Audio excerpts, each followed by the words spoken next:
All right, now, everybody. Quiet, listen to me. We're going to start a show. Now, some of you people have been with me before. You know it's going to be a tough grind, but we're going to have a show.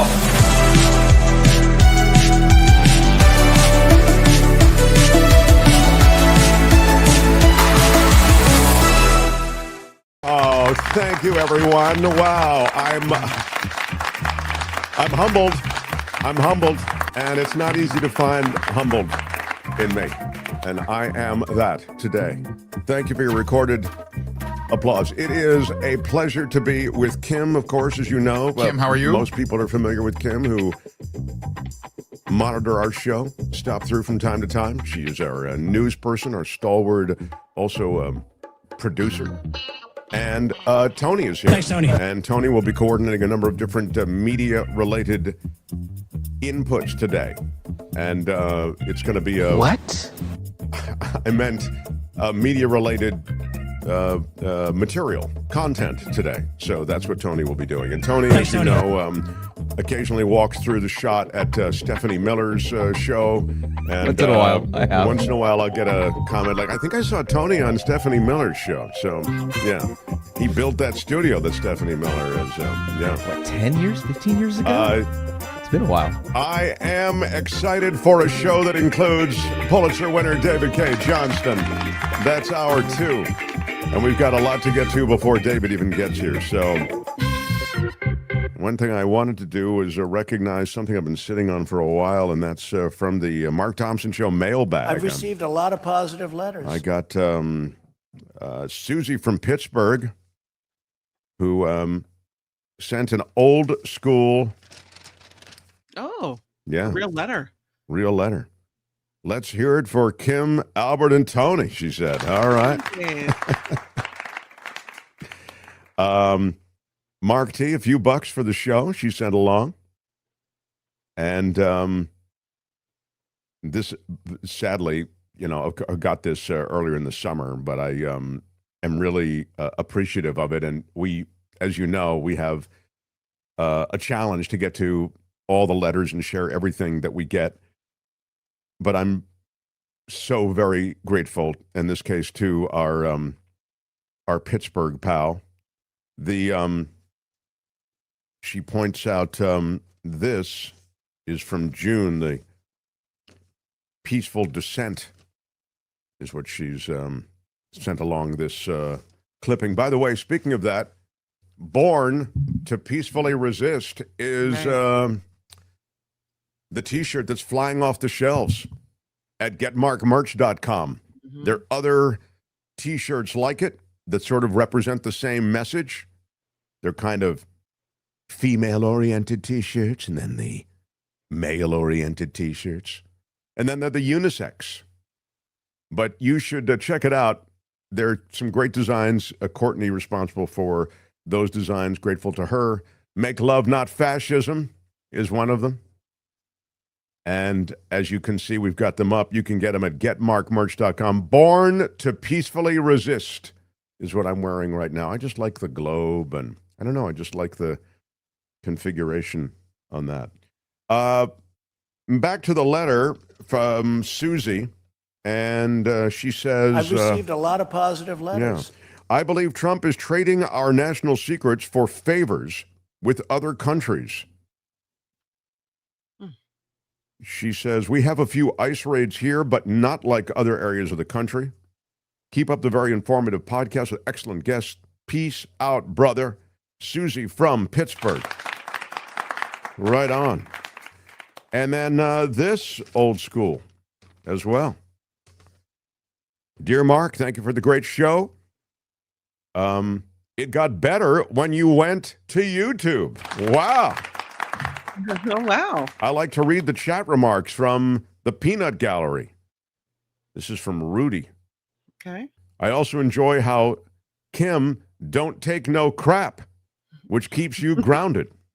Well, I don't know about that. I that's the one part of the show I'd like to change. I blame actually. you. Yeah. All right. I also hope that you might think of letting John Rothman host the show when Michael Schur is not available. Oh. Just tell Kim to screw for the, what is it? Screen. I'm sorry. Oh.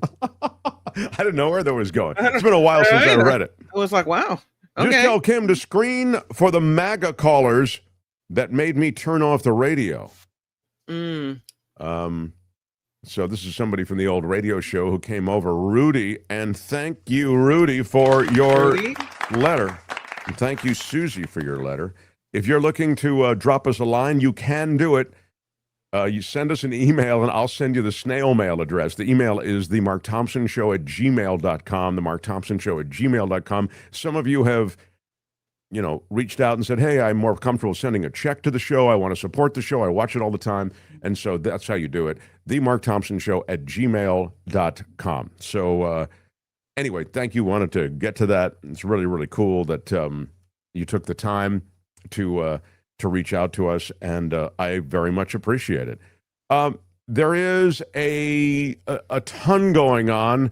I thought before we got into the heavy politics of Trump, I've got some major Epstein stuff. It just seems to me it's going to be hard to swim away from this Epstein stuff. But, if you're a MAGA true believer, then there's no evidence that is going to be produced that's going to get you to let go of the lock grip you have on your Trumpian love. I get it.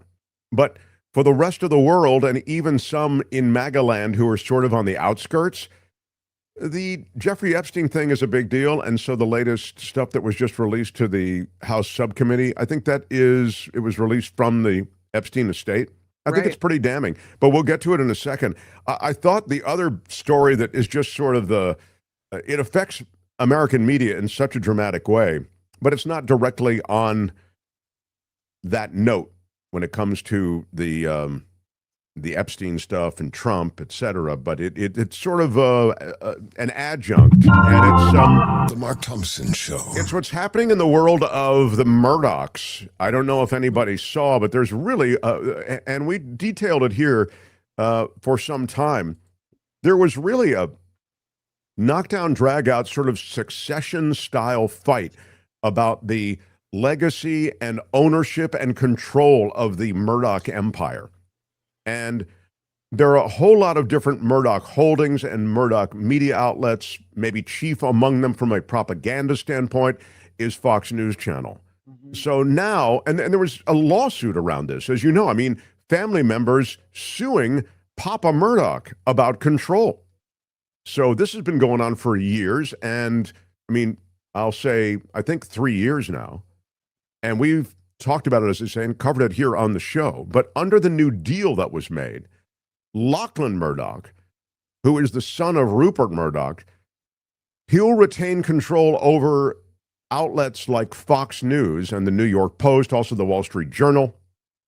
And of course, he is seen, Lachlan is, as probably the most conservative of all the Murdochs. So you've got a conservative bent that will continue to be manifested in those various media holdings. It's a $3.3 billion deal. And again, there was all this legal infighting and siblings fighting over who was going to get control. So this is probably a win for Rupert because he likes Lachlan, I think, and Lachlan's been the chosen successor for years, and he's got the same right-wing ideology that Rupert has. So it's even suggested, the Hollywood Reporter had something. Here's a quote. "It's important to note that Lachlan's politics are far more conservative than his father's." Wow.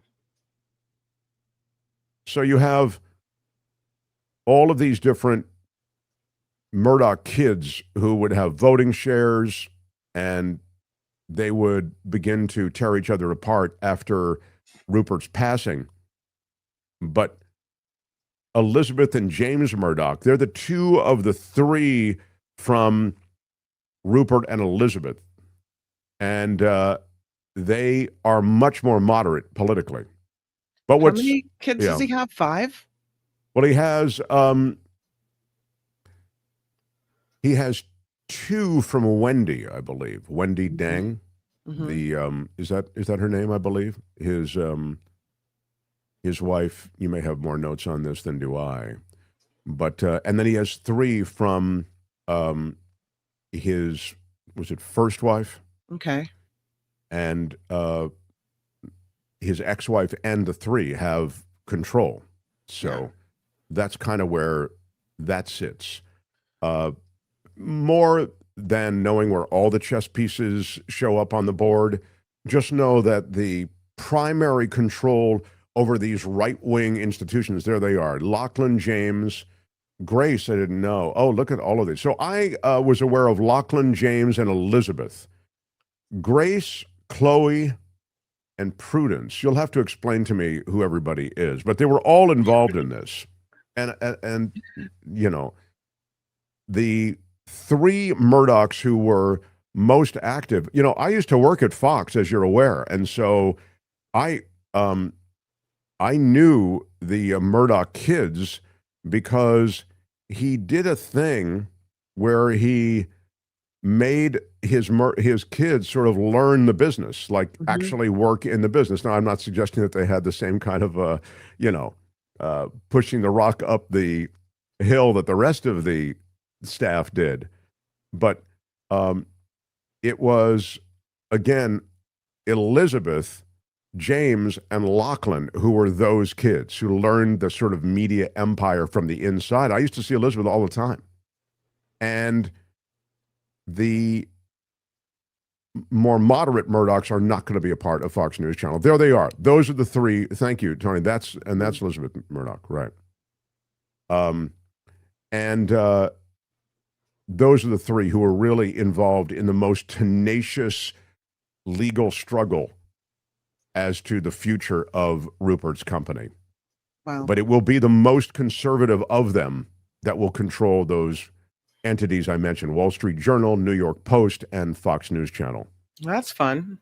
Yeah. So when you talk about the editorial bent, I mean, Lachlan will have a very strong editorial bent toward the direction that we have seen, right wing. Although what's interesting to me, and just this must, I suppose, on some level dovetail, there he is with Daddy Murdoch, must dovetail with a bit of what we're seeing from Epstein. The Wall Street Journal is the paper that took on this entire Epstein case. The Wall Street Journal, the Murdoch right-wing Wall Street Journal, took on Trump on Epstein. And they are the ones who spoke to and then demonstrated knowledge of that birthday card, the 50th birthday card that Epstein had. It was a kind of compendium of all of these birthday wishes from all of these people, everybody from Bill Clinton to Alan Dershowitz to Donald Trump. And it was quite substantial. We'll get into it a little bit in a few minutes. But I just wanted to explain for a moment before we get, the Wall Street Journal out there right wing. It's certainly true, and it's certainly owned by the Murdochs. But Donald Trump suing the Wall Street Journal, saying that that's not a real letter, claiming that's not my signature. Well, the Wall Street Journal, again, is controlled by the Murdochs, who are historically on the conservative right and have been supporters in the past of Trump, but have recoiled from some of Trump's policies. You saw that in Wall Street Journal editorials. But in any case, he's in this awkward position with the Wall Street Journal now, because now they're, and we'll get to it, as I say, in just a second, there is more on this Epstein thing coming forward, and it seems demonstrably clear that that is not a hoax. I mean, that the letter, he said it didn't exist, and obviously it does exist. It was just released by the Epstein estate, and his signature does appear on the bottom. And as I say, we'll get more on that in a moment. But I just want to give you an update on the real-life succession of what's happening with the Murdochs. And so Vilma says with a $4.99 super chat, old as dirty. Oh. Old as dirt today. It's my birthday. Happy birthday, Vilma. Spending part of my day with you, Mark and Kim, and all the wonderful Remarkables. What about you, Vilma? Vilma is an OG from the earliest days of this show. Bravo, Vilma, and thank you for the shout and we give you a shout back. Yay. Happy birthday. Yeah. What happened to my balloons? Yeah. Did you know, Mark, that the arch villain in MacGyver was called, yes, Murdoch, says In the Moment with Paul Sizzler. Wow. Good knowledge. Good Murdoch and good MacGyver knowledge. Yeah. Very, very cool. A lot of love for Vilma and her birthday in the chat. The Mark Thompson Show. All right. Let me get to a story that troubles me immensely, and I will get to Epstein a little bit later in this half hour. But the story that troubles me immensely is the one that we covered as breaking news on Friday. It had just happened, I think, late Thursday, when the crew from ICE moved into that huge plant, the Kia plant, and nearly Hyundai. It's Hyundai. Sorry, I said Kia. That's a different car manufacturer. Are they different? I think so. I mean, they're different cars, but are they related as a company? I understand. Or is it? I'll look it up. It would be. Yeah. Google it. It's still a mistake that I said Kia, but I was just curious. I think it was Hyundai, and then LG does the batteries. Yeah, they're two different. They're two different brands. Two different companies. Mm-hmm. Yeah. I mean, I know they're different brands. I was just curious if they're held by the same company. But Hyundai, and apparently you say it Hyundai like Sunday. Mm-hmm. Their battery plant was raided. Hyundai's battery plant was raided last week. Nearly 500 workers taken in this quiet Georgia town. This is part of a huge investment on the part of Hyundai in this country. This is the first fully electrified vehicle and battery manufacturing camp in the U.S. It's a huge campus. I was reading about it last week. They promised 8,500 jobs. They were going to transform this rural economy, and it was, in a sense, the very narrative that Donald Trump speaks of all the time, right? You were going to get all of this business that was now going to infuse an economic vibrance into a community that really didn't have it. Well, the largest immigration raid of Donald Trump's second term, nearly 500 federal, state, and local officers hit that plant, the Hyundai-LG battery plant. They arrested 475 people. The majority of the people that they arrested were Korean nationals. Some others from other countries. Some officials said had crossed into the U.S. unlawfully. Others had overstayed visas, and others were on visa waivers, allowing entry for tourism or business, but they're not allowed to work. So the masked officers, you know the deal, carrying rifles, they move in, they fan out across this immense site. They order construction workers to line up against the walls. They demand dates of birth, social security numbers. And workers described the scene as a war zone. One hid in an air duct to avoid capture. Others tried to flee into a sewage pond. Agents used a boat to fish them out. Prosecutors saying that one man tried to flip the vessel. He'll be hit with additional charges. Hundreds were gone. Construction at this 2,900-acre site stopped completely.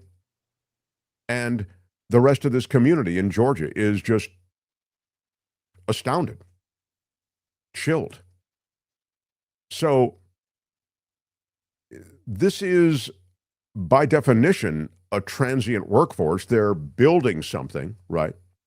And this, these visas or contract work that is temporary is just sort of built into the boilerplate. It's baked into what this plant is all about. So what's troubling, I think, beyond the fact that this immigration policy is carried out with such great aggression, is that when you're trying to strategize economically and trying to figure exactly how this immigrant population fits into your economy, it's important to know that the right hand knows what the left hand is doing. So in this case, you have a president of the United States who's insistent on these plants being built, celebrating this South Korean influx of money. I mean, it was a tremendous amount of money. And this was, in a sense, the realization of the articulated Trump dream. The president of South Korea and Donald Trump met in the Oval Office, and Trump was crowing about this $350 billion commitment that Seoul has made to expanding manufacturing operations on American soil. Which still is not finalized. They're still having trouble with that. But well, So you think there's trouble now? Are they still going to give it to us? Because I don't know. And companies want to do business with the United States of America because we have this consumer economy that's so robust. But what you're really facing is a country that makes a deal and then makes you own what is a humiliating revelation about the work in the deal. So it ends up essentially turning on its side the deal that was made originally. Here you have this plant. Again, it's part of this huge influx of money and infusion of money into the American economy. It's the very thing that Trump talks about, wanting things to be built and sold here. And you have Korea, South Korea, major trading partner for the United States. And you see them essentially getting slapped in the face with this very high-profile immigration raid. So for Korean conglomerates, it's noted here, doing the less than above board visa work is kind of an open secret. It's a necessity. One senior Korean official said, the companies are in an impossible position after multiple administrations have pushed them to invest in American industry while refusing to facilitate short-term visas that would allow projects to be completed on time. American authorities, and Georgia in particular, had long turned a blind eye to workers coming in from Korea without question, with this questionable documentation, without the kind of documents that would have permitted work here. These are short-term bursts, as is referred to here, of construction activity. Brian Kemp's office after this raid issuing a statement, we will always enforce the law, including all state and federal immigration laws. Did you hear Trump's response when he realized that this would shut the plant down, this rounding up of workers at Hyundai-LG? He said they need to get those people to train American workers how to do the job. So he wants to bring the Koreans back to have the Americans be trained by the Koreans to work at the factory. Yeah. I mean, I feel as though he's kind of missed the plot here a bit. I mean, first of all, there is some of that going on. Secondly, this is about building out that plant. Mm-hmm. There's a lot of sort of construction being done. This is really a construction project. But the reality is that I see this, and this is the way the South Koreans see it, as a real slap in the face. I mean, this wasn't done subtly the way they look the other way on illegal immigrants doing this construction work at that plant and elsewhere to begin with. This was done in the new Kristi, Noem, Pete Hegseth, America First, Tom Homan way, with the machismo and the intensity of a huge raid. They shackled the arrestees. They shackled the detainees, shackled at the wrists and ankles, loaded onto buses. The Koreans see this. The South Koreans see this.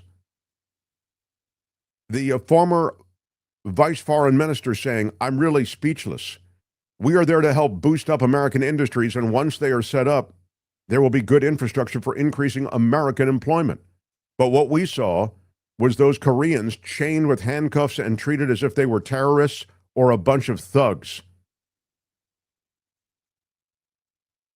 I mean, it's pretty awful, as I say, from the standpoint of policy. It could have been handled in so many different ways, but also I would say from the standpoint of the ultimate economic damage that's done, it's yet another way in which this administration and this regime, it governs with this intense whip, but the whip hand doesn't know what the other hand is doing. And so you end up with what you had here. This could have been handled in a far more diplomatic way, assuming you wanted to run it out and actually get rid of these workers, these temporary workers. But you can also increase the number of temporary workers and programs for temporary workers in America. That's not being done.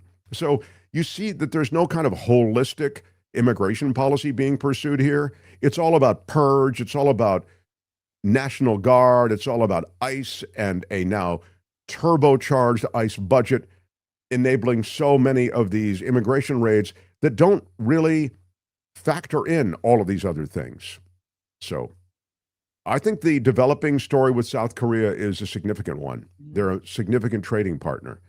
And yeah, South Korean officials are pissed off, says Obi-Wan, exactly. And I think what you're going to see is a little less cooperation. And you're also understanding that the original deal they made, the South Koreans, was done sort of at gunpoint. You know, it's either you make this deal for huge investment in America, or you get these withering tariffs placed upon your country. That's the way Donald Trump has been doing business. So I see the South Korea situation as just a part of a sort. And the sort is these tariffs that are extraordinarily high. And of course, they have a lot of unintended consequences. The Indian tariff is the craziest. The tariff on India for 50%, as well as Brazil. That just seems completely personal. Trump imposed those tariffs not out of any sort of underpinning economic policy. He imposed the tariff on India because Modi wouldn't recommend him for the Nobel Peace Prize. Look it up. That's the reason. And the reason for Brazil is that his friend Bolsonaro is being tried there. Look it up. It's an indictment Trump feels, his tariff, on the Brazilian justice system. And he wants to send a message to Brazil. The Hyundai raid shows the corrupt system, says Donna. If it was about undocumented workers, the management should be the ones hauled off. The company should be fined. The workers are the least of the problem. Of course, that's true, and that's always been true. For a brief time in the 80s, there was an immigration bill, and that's how long. I mean, immigration has been an issue, of course, since the beginning of the Republic. But the 80s brought an idea. It was called employer sanctions. And employer sanctions are the way to reduce this entire flow of a workforce, anyway, into the American economy, an illegal workforce. So if you want to stop undocumented / illegal workers from being parts of plants, agriculture, slaughterhouses, restaurants, etc., you impose employee sanctions. They don't. And that never really got off the launch pad. That's like condoning it then. Sure. So you're arresting the wrong people. You're penalizing the wrong people. So, but the reality is that all of these industries are helped enormously by immigrants, legal or illegal. They're helped so enormously that the economy is going to show massive ripple effects from this stormtrooper-filled Chicago, Los Angeles, that will all be swept up. All of them will be swept up. When I say all of them, obviously not literally each and every last one, but so many workers that are critical to so many industries are going to be gone. And you'll see the effect on the American economy. Fix this immigration system so that it works for people trying to become an American citizen, says Mindy. Yeah, you always hear like, well, they should take their place in line and wait. I mean, it's 9-10 years before you can become even anywhere close to an American citizen. It's crazy. So there's look, this guy ran on this and he won on this, and the border was his big thing. They're flowing through the border. And the conflation of the border story with the story of what's happening now in American cities and American industries, as I mentioned, those are two different stories, right? The story at the border and the story in the cities. And there's been a conflation of the two. But to be fair, he also said, I'm going to deport 10 million people. He said it. So I said, I don't see how you deport 10 million people. I don't see if you have the money or the infrastructure to do it. So I never really took it as seriously. I thought there'd be a lot of these performative deportations, very high profile. You know, you get Dr. Phil and Dean Cain out there, and they show you how they're deporting, you know, some guy from Home Depot, but they make him seem like he's got a long track record and violent history or whatever. But the reality is, you're not really deporting that many people, and you're not touching what you know to be an important part of the American economy. Well, that's wrong. He is touching what he knows to be part of the American economy. I mean, this is a jihad. And what he's going to do in Chicago, this is, you know, yet another bit of insanity. So on the heels of ICE, he's talking about moving into Chicago. Tony, do you have that? He sent a couple of these social media posts out that are really disgusting. I mean, you know, one was, you know, sort of like, it was a lot of sort of get ready Chicago. We're going to be, you know, we're coming to get you. Here it is. This is the one. Chipocalypse now. Yeah. Chipocalypse now. Exactly. And I love the smell of deportations in the morning. Chicago about to find out why it's called the Department of War. And there is Trump looking like Robert Duvall in Apocalypse Now. And the line in Apocalypse Now is, I love the smell of napalm in the morning. And then there's a pause. And he delivers the line so chillingly. He says, it smells like victory. And what is despicable here is, well, there's so many things that are despicable. It's almost hard to know, you know, where to start. I mean, that you have a president, you know, declaring war on an American city, Department of War. That's why it's called the Department of War. That's something we can talk about in a minute or two. But the other thing that really is despicable is that, you know, he is invoking a movie that was an anti-war movie. I mean, the Vietnam War depicted in Apocalypse Now is the Vietnam War that American veterans who fought that war know, where you don't know where your enemy is. Is your enemy really your enemy? What are we doing here? There's just the carnage and horror of war. It was all played out in Apocalypse Now. And yet he brings it in like it's some kind of brag. You know, the choppers and the red sky and that cavalry hat. It's such a masculine, stupid masculine, like the stereotypical frat boy flex. And there are real people involved. I mean, Chicago has real people, and real people who are, you know, Americans who deserve the respect of the president, and they don't get it. So I think Pritzker's been brilliant, as has the mayor of Chicago, but we'll have to see how things work, because it'll be both Chicago and Los Angeles that are targeted first by this president. So that's a state of the state on the immigration stuff, at least a bit, and it's troubling. It's troubling. The Mark Thompson Show. All right, smash the like button if you would, please. David Cay Johnston coming up. I just want to go to my hymnal here to see what I'm leaving out.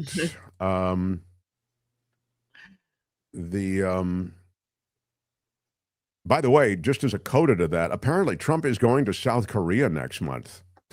Yes. Yeah, he'll be busy. And he needs them because he's supposed to. The rumor has it, this is where he'll meet with Xi from China.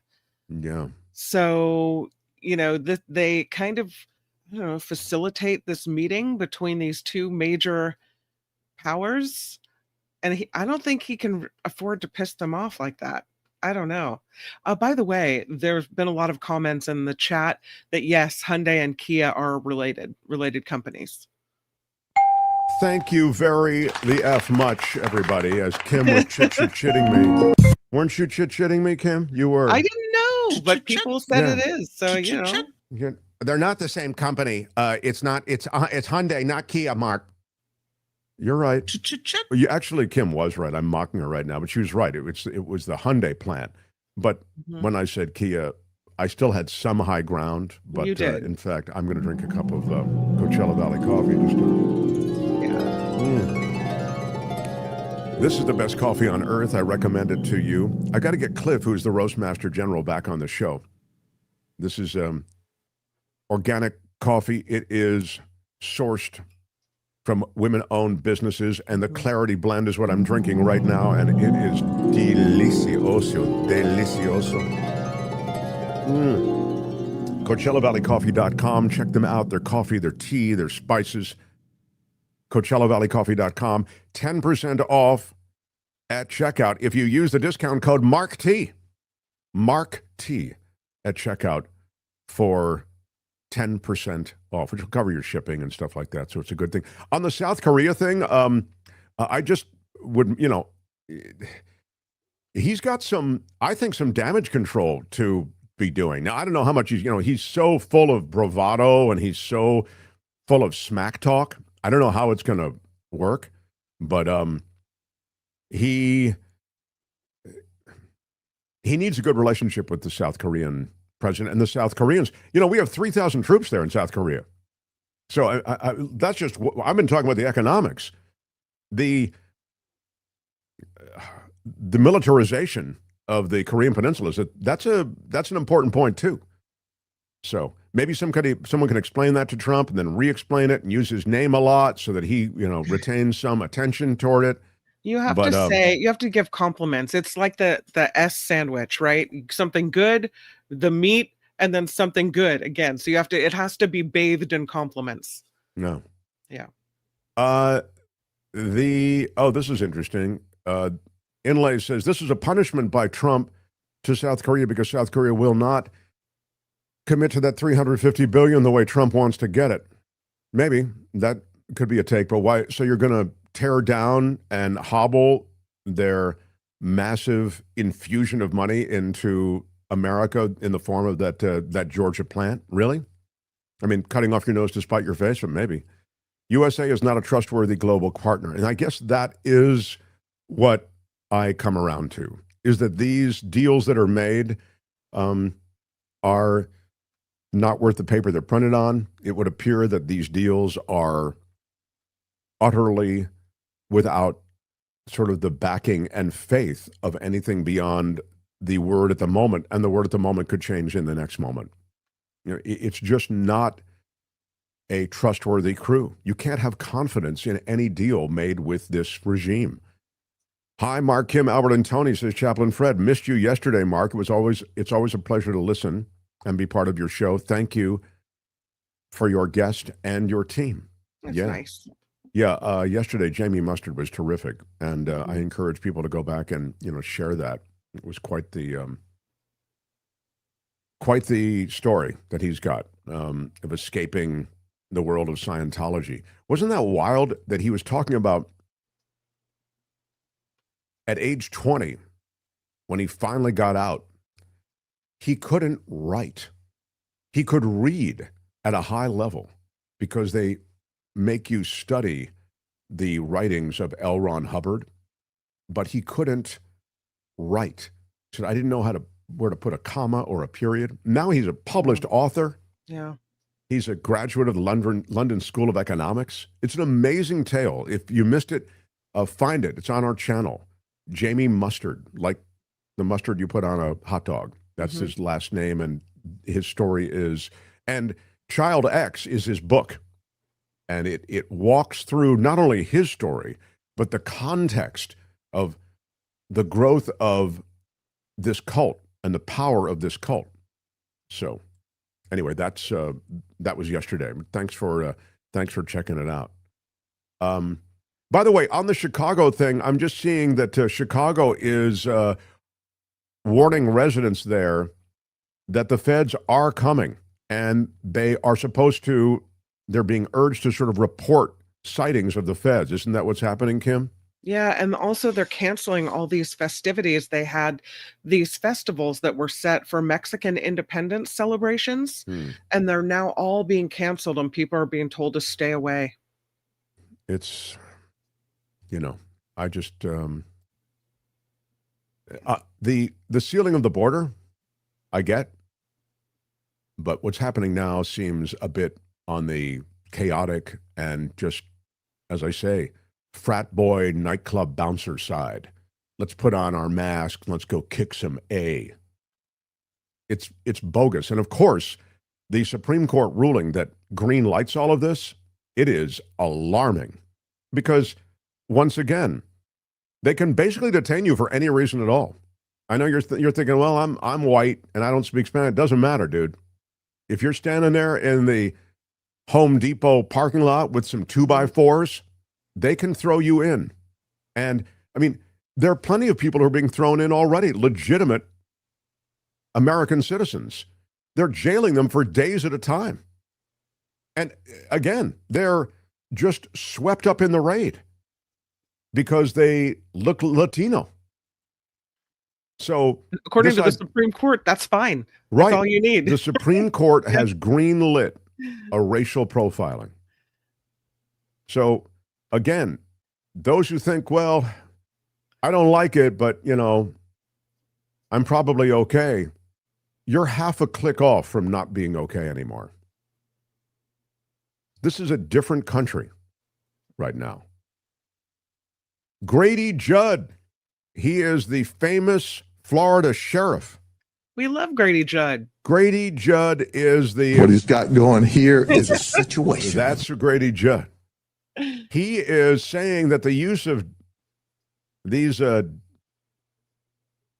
enforcement officers to be part of ICE, he doesn't like it. He doesn't like the recruitment process. No, ICE is luring these law enforcement officers, police, sheriffs, whatever, away from their departments with all of the promises of $50,000 bonuses and benefits and whatever else, and leaving these sheriff's departments around the country high and dry. Yeah, so the idea is that if you come from a law enforcement agency, that you'll get a $50,000 signing bonus if you come over to ICE. And that's what Grady Judd feels is just a... There's a reason that this place is fun. Okay. The aggressive push to hire federal immigration agents is causing friction with local sheriffs, among them Grady Judd.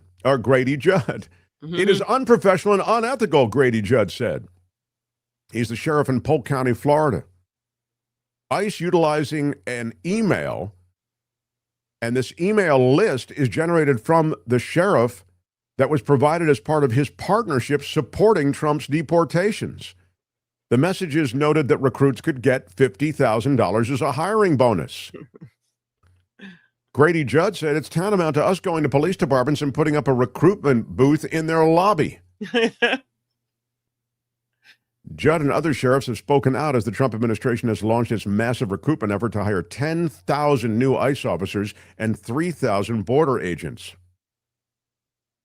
They have $170 billion in new funding for immigration enforcement activities. So that is very sneaky. Using the email that the sheriff's department provides you. Exactly. I mean, they asked for Judd's help. He said, okay, I don't want to be one of those people who don't help you. Right. Here you go. And now they are undermining him completely. And they're poaching. They're poaching people from his world. I, Kim, have a fork in the road, and I'm leaning toward Epstein. I have really, here's a choice. Okay. I can do Epstein now, and I'll reference it still with David Cay Johnston, but the latest revelations. Or I can not do Epstein now, do all of Epstein with David Cay Johnston. And then if I did that, I would do some JD Vance stuff and a little bit about the Venezuelan boat. I'll get to both in the show. Neither one will be orphaned. Can we talk about the farmers? The farmers. Let's do that now. The farmers thing is incredible. Okay, smash the like button. I'm not going to do anything until you smash the like button. Thank you. With your iron rod. Then I'm going to share an incredible story. Just smash that like button like a boss. The thumbs up. Iron rod. It's stupid, but the thumbs up does matter, and it keeps us in the feed and puts us in the feed of others who don't even know that we exist. So if you would please smash the like button. Thumbs up. Thompson Show. Now I will turn to a story that was inevitable, and it's the story of Arkansas farmers. Aren't they in Arkansas, Kim? They are in Arkansas. And isn't Arkansas part of Kia? No, that was Georgia. That was Georgia. Oh no, that was Hyundai. I don't know. I'm confused.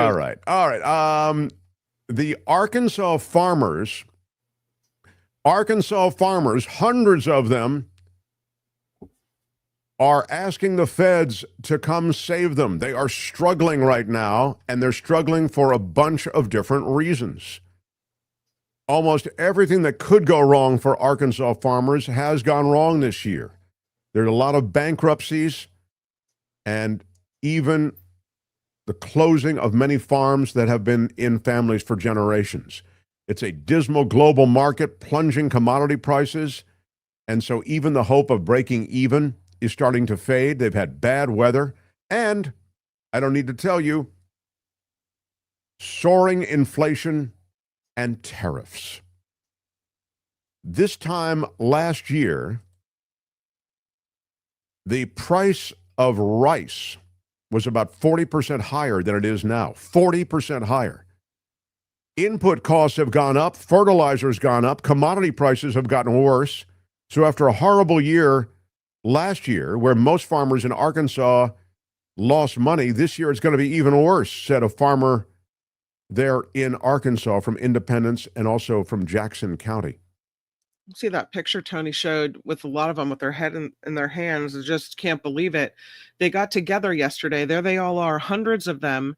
They gathered to talk to the congressional representatives from Arkansas, asking these state representatives and the governor to convince the president to provide emergency aid to see them through to next year, or these farms are going to go. Yeah, see the guy with the head in his hands? And they're all looking down and they're downtrodden because money that would help them in the so-called big beautiful bill won't be available in the time that they would need to be saved. So they've got their hands out. What's crazy is, I believe Arkansas is a red state. Correct me if I'm wrong. And a lot of these people are the ones that voted for Trump. Oh yeah. I mean, this is your, the daddy you voted for busting up the house. And as Kim said, the federal dollars don't get released until late next year. And the reality is that a lot of these people you're seeing in that picture will be forced out of business before that. One of the farmers said if there's no emergency funding this year, there will be 1 out of 3 farmers who will file bankruptcy. That's one of the farmers is saying. 1 out of 3 of us is going to lose it.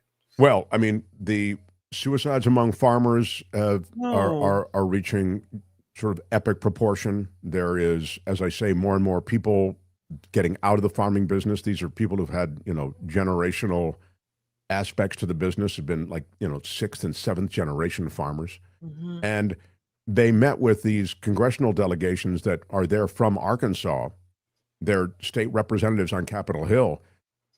And the plea is ask Papa Trump to release this money.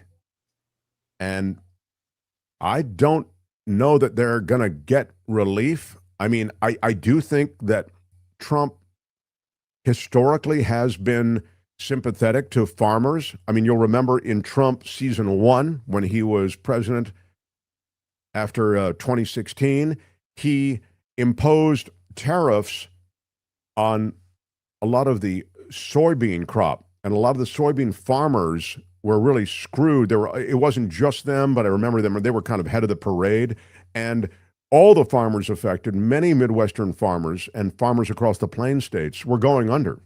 And what Trump did was he had checks issued to cover the shortfall created by his policy, and that chilled them out in terms of them being angry about the policy, and it made them whole. Now, most of them didn't want a check. They want to actually run a business, and a farming business that generates an income. But nonetheless, that was a way to take care of them. Here, they're going to have to urgently cut some checks. Otherwise, there will be people going under, particularly in these communities in Arkansas.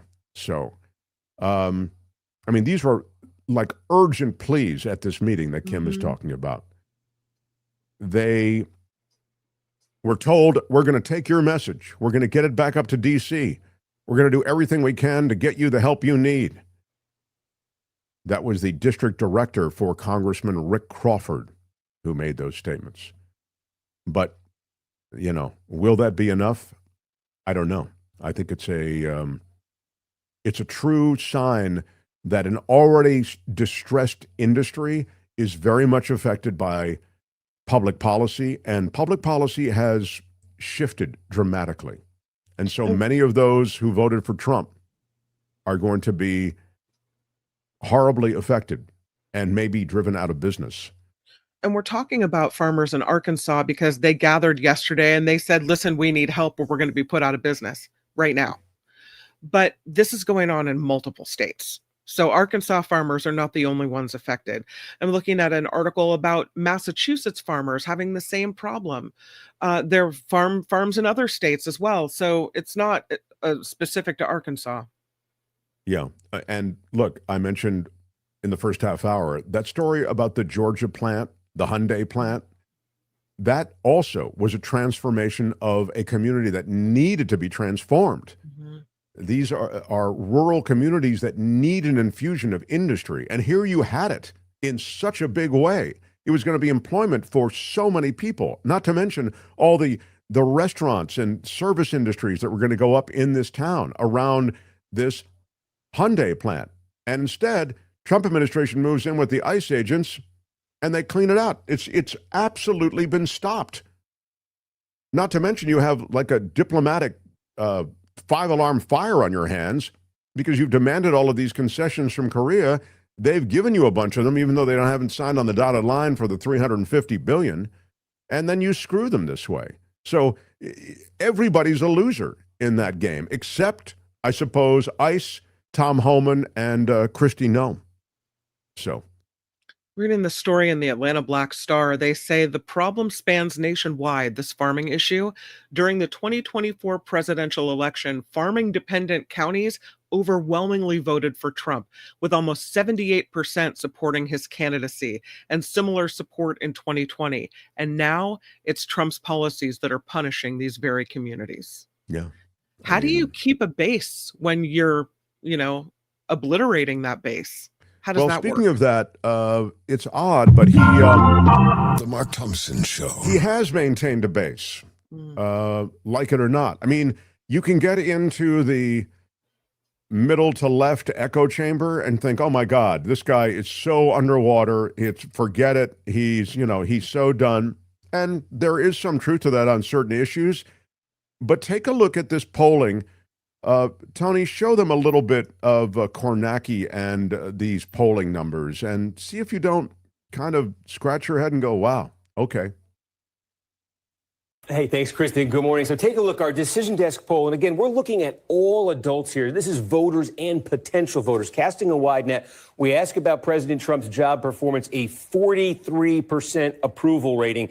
That's what we find in this poll. And of course, that number, that's about the level we've seen Trump at in this second term. And it's about the level we saw Trump at too back during his first term. So it's sort of a bit low historically, but this is very much par for the course as far as President Trump is concerned. On some specific issues, he continues to get his lowest marks right here. This is inflation, the cost of living. Just 39% approve of Trump's job performance there. We've seen seen that throughout his second term as well. He does better when it comes to the border security and immigration, 47% job approval. We did something interesting here, though, Kristen. We also asked about a different facet of this topic, not just the border, but deportations. When we ask about deportations, it falls a little bit, 43% approval right there. So small, but potentially significant. And we say, again, numbers we saw during Trump's first term as well. One of the things we saw in Trump's first term, Republicans had a bad midterm. They lost control of the House in 2018. They're trying to avoid that next year. One of the things they're hoping will be different this time,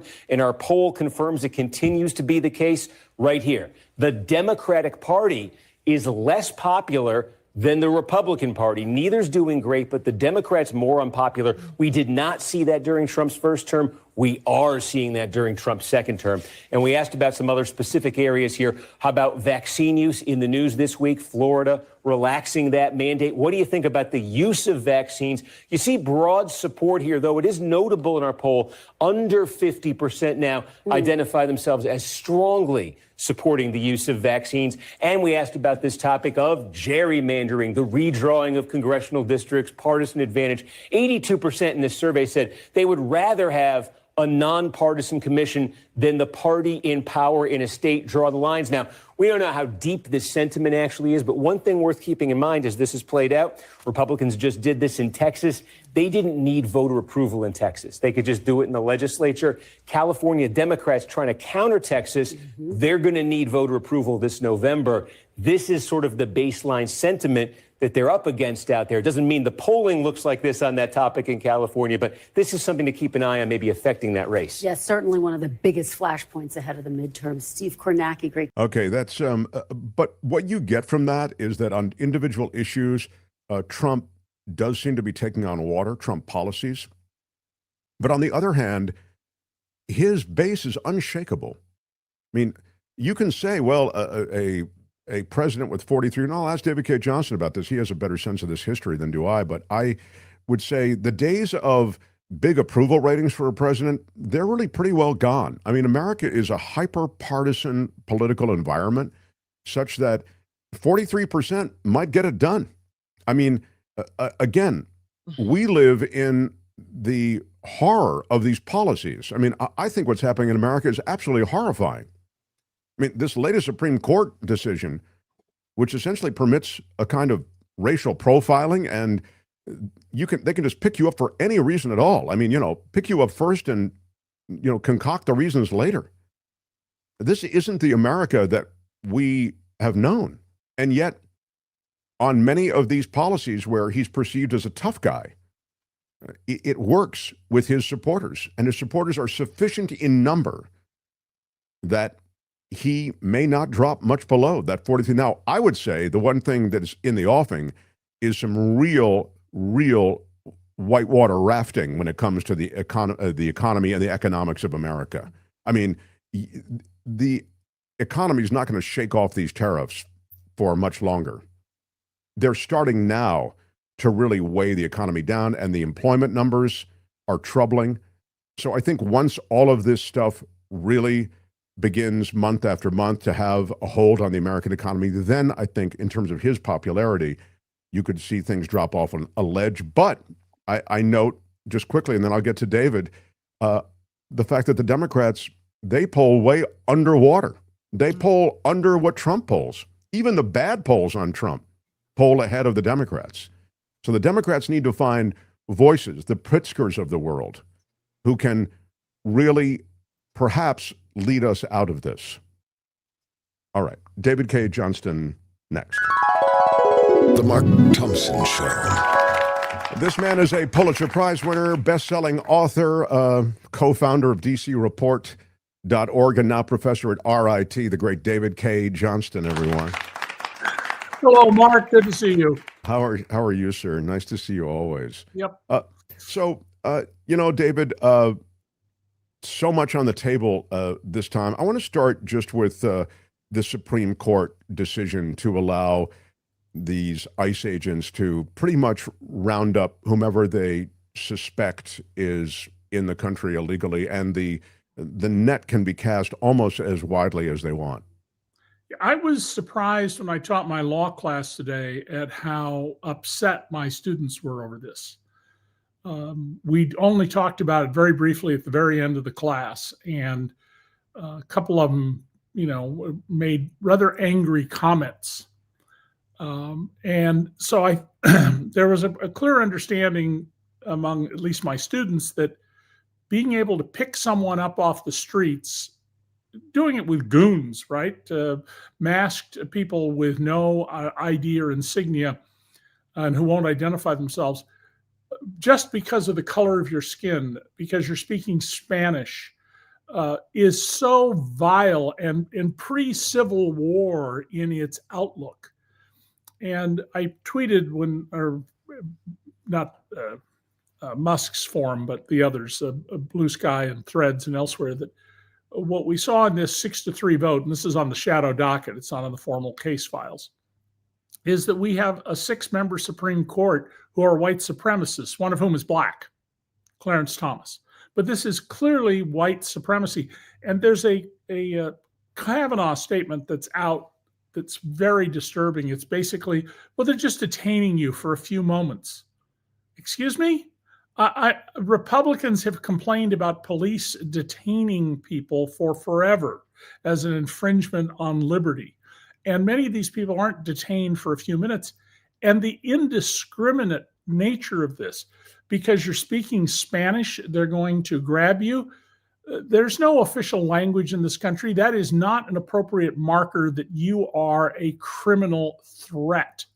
And to think that this won't be grabbed on by the Proud Boys and the Oath Keepers and others of their ilk it's naive. Well, the Proud Boys and Oath Keepers are a part of ICE now, slowly being absorbed into that organization. Actually, the other thing, and I'm so glad you mentioned it, because the Kavanaugh specifics were particularly troubling. He mentions Spanish. He mentions, you can pick people up at workplaces that you feel likely might involve illegal immigrants. I mean, it's really open season. Well, and what the definition of detain is also being changed. Now, arrest in formal legal language means that you are booked, fingerprinted, maybe swabbed, and photographed and held in custody. Detain is supposed to be very brief.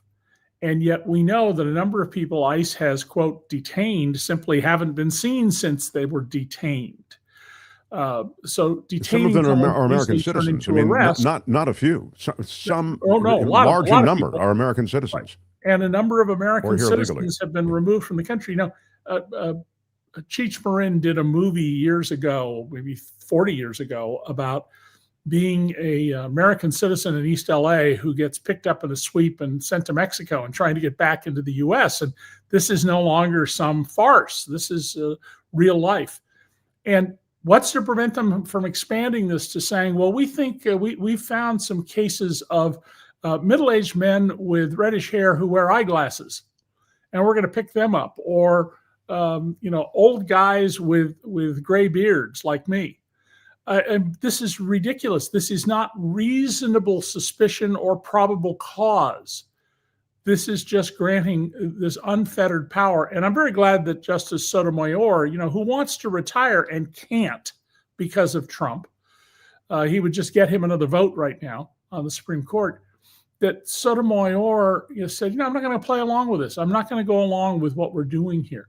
So, we're completely undoing the whole civil rights era. We're undoing feminism, civil rights. And I don't know if people have seen, there's a short video of Clarence Thomas and his wife talking, and she raises the issue of interracial marriage, the Loving decision of the mid-1960s. And he says, what about interracial marriage? And he says, well, I don't have an interracial marriage. There's a level of denial of reality there, and the distortions in his anger at the way he was treated because he's black, that's astonishing. But his way of coping with that is bizarre. And of course, that's what we're finding about more and more of the Trump people. In India, and I do, as I mentioned to you, a lot of TV in India, they refer to Peter Navarro as Peter Bizarro.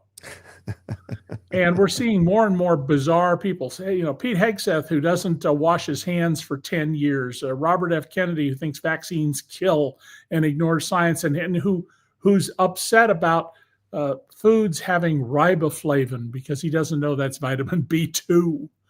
And we have a government of dunces. Well, the scientists have been swept out of these organizations, from the CDC to HHS, and there's been, of course, a population of the Trump White House and administration with nothing but loyalists. I want to get to the Epstein revelations, and we can get back to some of this other stuff, but the Epstein revelations do involve a lot of this, of these loyalists pushing back on the narrative that somehow Donald Trump was tight with Jeffrey Epstein. You saw Mike Johnson say that, it only lasted for about a day and a half before he realized the absurdity of what he'd said, but that Trump had actually worked with the FBI as an undercover informant to describe what was going on with Jeffrey Epstein. He had he was not countenancing Jeffrey Epstein at all. But the big thing, David, was the fact that Trump was suing the Wall Street Journal, saying that note that was included in the compilation of notes for Epstein's 50th birthday, that wasn't legitimate, that the Wall Street Journal was publishing something that wasn't legitimate. And so now the subcommittee has released what was sent to them by the Epstein estate, and we see the legitimacy of it. You can see, Tony, you have it, right? Trump is still denying it. Let's be clear. He says, I didn't do that. That's not me. I thought there was these are a couple of the things that showed up in this 50th birthday letter. And it was everything from this to a note from Alan Dershowitz and Bill Clinton to the, this is kind of the, you can see Jeffrey Epstein on the left there. It's 1983. He's playing kids in balloons. He's in jeans. And now on the right in 2003, with the caption, "What a great country." He's there, private jet, upper left, with these women, putting suntan oil on him. Again, this is a caricature for those who were just listening or not watching. This is a cartoon, in effect. But this is, again, a rendition of what his life was like. Go ahead, Tony, one more. If you would, can you get me to the, and then there's a compilation of all the, then there's the, this big check that was sent. This check was, I believe, for $22,000, and it's noted, and you can just see it, Jeffrey showing early talents with money and women, selling a fully depreciated woman, this is a woman whose name was been redacted, to for $22,500. So again, this is all of a kind, right? And then if you continue on down, Tony, do you have finally the last, I want to just show David and the audience, the Wall Street Journal, that's the one with the, him signing the bottom. I don't know if it's there. If it's the not, outline of a woman with, there it is. Thank you. This is the one about special secrets. Yeah, the special. So tell me, and again, this is in a woman's body, and by now it's been talked about, and Donald just signs his first name, Donald, there at the bottom. He claims it's not his signature and that he never sent that. It seems as though these headwinds associated with Epstein are getting stronger and stronger. And this today, with the release of this stuff, I just think makes it a really rough day to try to swim away from it. If there are in the Epstein records, as I suspect, photographic evidence of Donald in compromising positions, he'll deny them. He will say that it was AI, even though there was no AI when these things took place. He's never, ever going to admit. I mean, think about it. The only public admission of error he has ever made was earlier this year when he said, I never should have left in January of 2021. Donald believes that he's perfect, perfect phone call, perfect conversation, perfect point. It's the delusional mechanism he developed to deal with his monstrous father and to become the favored child, so his father would keep pouring money into his failed enterprises. So we shouldn't be surprised by his conduct this way, but it makes it even more important that we find ways to keep the story alive. And listen, listeners and viewers, you should say to your congressman, where are the trading records and the monthly statements? Because if there aren't trading records and monthly statements, we're in Madoff territory, except Madoff simply conned people. It was a Ponzi scheme. The evidence is very strong that, if you've got billions of dollars, you'd turn over enormous hundreds of millions of dollars just to avoid going to prison if you were similarly caught in some compromising position. And Bill Clinton says, yeah, I flew in his airplane, but I had nothing to do with this stuff. Well, then Bill Clinton should be demanding the release of these files. And if they show that, in fact, Bill Clinton was having sex with 13-year-old girls, which means he's a rapist of children, then he should live with the consequences of that, whoever was involved. And we also shouldn't think that this is a complete anomaly, Mark. My wife and I just finished watching season 2 of the British police procedural Unforgotten, which was a PBS show. We watched it through Amazon Prime. And it's a complicated, all of the Unforgottens are complicated stories. You have to pay attention to them to know what's going on. But episode 2 will explain to people, if you do not understand this, why would these girls go? The first time they got pulled out of their clothes or persuaded to get out of their clothes, the first time they got raped when they were 13 or 14, why didn't they run fleeing? Well, there's perfectly valid, logical reasons why they wouldn't do that. They're not grown-ups, for starters, and they have nowhere to go. And why would anyone believe a runaway 13-year-old girl who says this very powerful rich man over here raped me? So people really need to understand this was not a unique case. We have a lot of this sexual abuse of 13, 14, and younger boys and girls in America, mostly girls, but boys too.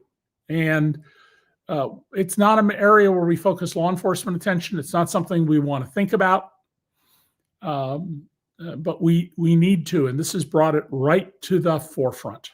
Yeah, I mean, you make the case so wonderfully that when you're surrounded by all these powerful people, it's just, you feel overmatched. I mean, look at what's happened with the Catholic Church, over the many, many decades. I mean, many of these kids did complain to their parents. The parents said, don't make up stuff like that about Father Murphy. That's just not, how dare you suggest that? I was also pretty shocked about 25 years ago when a journalist, a very, very good journalist, goes to Mass Catholic, said to me, "Oh, we all knew what the priests were doing. That's ridiculous." And I said, "Then why were you, go?" But because that's how we were raised to, you go to Mass. And I mean, the sort of just embrace of, well, that's the way the world is, I found shocking. And after speaking with her, I spoke to several other people, women, who said the same thing. That I have a very hard time dealing with as a grown-up. Well, it's funny because I also know a good friend of mine in Chicago, and he grew up with he was an altar boy, and they talked about the fact that they had a guy, Happy Hands Holloway, I think was his name, and he was the priest, and they called him Happy Hands because they knew that he was always fueling up the boys. And he had a house by the lake, and he had this system by which they had to change clothes all the time, and he was in there changing clothes with them. And so, again, as you say, it was sort of an open secret. I feel as though the open secret here is pretty well laid bare. This 50th birthday thing is pretty damning. And then, as you say, when you look at the money trail actually involves a lot of American institutions. And I'm wondering to what extent those institutions are being allowed to slide. Well, roughly 35 years ago, the New York Times did this big project about Citibank and one of the corrupt political leaders in Mexico, and how he had stolen millions, maybe billions of dollars from the Mexican government with the help of Citibank. And it was a real eye-opener that we're not talking about Deutsche Bank, well known for being corrupt, or the Bank of Cyprus, which is just basically a Russian money laundering operation, or some sleazy bank you never heard of. We're talking about one of the biggest brand names in the world. I mean, you go all over the world, you'll see Citi, C-I-T-I. And the problem is that we are not serious about banking regulation. And lo and behold, what is the Trump administration doing? And this goes to your economics point earlier. The reason the economy collapsed in 2007, 8, 9, in that era, was in large part that the Bush administration, the second President Bush, stopped requiring banks to underwrite loans. That is, to establish, do you have the income and the history of debt repayments that you can take out this mortgage loan, that you qualify for it. 1 in 3 of the real estate appraisers in America signed onto a letter that said, hey, we won't give inflated appraisals and we're not getting any work. And what did the government do? Did it investigate the bankers? No, the FBI announced that there were 2 kinds of bank fraud in America, and they were both being done by consumers who were ripping off the banks. They went after the wrong people. In the Deutsche Bank scandals, and in the, maybe the best example is the Madoff scandal, the biggest Ponzi scheme by far of all. The compliance officer didn't know he had any legal duties. He thought his job was to take Bernie Madoff to lunch every now and then. He had no idea. At least that's what he testified to. And so what they're doing now, they're backing off regulations everywhere. They're backing off banking regulations. Jesse Drucker, my friend, has an excellent story in the New York Times today about how they're stopping investigations into corporate tax shelters, the stuff I was exposing 25 years ago. I am told that the current IRS budget for experts to testify in civil tax frauds is $1 per case, which means there is no budget to bring in an economist, a historian, whatever it is you need. And if you don't know this, the IRS has to hire and has a whole staff, people on staff who are engineers, chemists, biologists, historians, etc. And they're wiping all of that out, and they're turning the income tax system into a tax on labor. It's on people who, your pension account is a labor account. Your withdrawals from your retirement account that I have to make now, that's labor income. That's not capital income by and large. And they're just turning away from that, and they're turning into a system to just tax labor, which means, of course, the oligarchs get to live great life at the subsidy provided by the rest of us. And the great ripoff is the crypto world, which has been hyper funded now by the Trump administration. I mean, it's crazy to see even the regulators associated with crypto have been dismissed, and you have unfettered, it would appear, investment in crypto and meme coins. There's a new, Trump just had to put out a new meme coin, and this is a way in which he's, legitimately made billions of dollars. You pointed out, illegitimately made. Illegitimate. This is Okay. Absolute. Right. This is a way for him to collect extortion money. He didn't pardon many of the people he's pardoned, including people who were supposed to make restitution to their victims and now do not have to. Out of the warmth of his heart. He did it after they either made campaign contributions through relatives or bought meme coins or did other things. I mean, Donald Trump, plain and simple, is selling pardons and clemency. And by the way, you're never going to see him pardon Ghislaine Maxwell. He may let her out of prison under clemency, but he won't pardon her. The reason is, once pardoned, she can be forced to testify under oath about what really went on. And if she refuses, she can be jailed for contempt. But if she gets clemency, then she is at risk under the Fifth Amendment of things. And that's the most she's ever going to get. And she'll get it. They're not going to do it right now, but it's going to happen. Well, she's already gotten a huge gift in the moving to a minimum security prison. I wanted to ask you, because I really haven't had a chance to ask you about this Venezuelan boat with 11 people on board that's blown out of the water by the U.S. It seems not our style in the past to pull something like this, although there might be some examples of this kind of thing, but very much our style these days, as we have the Department of War now involved in what would appear to be, a lot of I would say, the preamble to some kind of military confrontation with Venezuela. But on the boat, it was defended as a move to knock out these drug runners. JD Vance said, "I don't give an S if if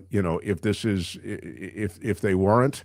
I mean, it was kind of here's the shot of this this video boat. this is the incoming missile killing these people. Plain and simple, Mark. This was murder. This was 11 people. This was mass murder ordered by Donald Trump. We are not at war. In wartime, you can kill enemy combatants or people you reasonably think are enemy combatants. You can't round up a bunch of civilians and kill them. That's illegal. It doesn't mean it doesn't happen. It does. But this was just flat out murder. There is no reason to, in the case of a boat like this, take these people out with a missile. If you want to stop what you think is drug trafficking, we have, and we had at that moment, a number of assets in the area. We had ships, we had planes, we had helicopters. You interdict, you stop that boat, you go on it. If you find drugs, you arrest these people. But what Donald Trump did in our names was commit murder. And if it turns out that they were wrong, that the intelligence the administration claims to have was wrong, these were not drug dealers. If they were, for example, people fleeing the Maduro regime in Venezuela, then it's absolutely murder. And if you are a U.S. military officer or related to one, I would caution you. You follow an illegal order of the president, and we get a new administration that assumes that our democracy gets revived and we don't sink into, as it looks worse and worse, into a dictatorship. You will be subject to trial all the way up to execution for a murder. Well, it's interesting because when that was pointed out, the vice president had it pointed out on social media. Killing the citizens of another nation who are civilians without any due process is called a war crime. Vance responded, "I don't give an S what you call it."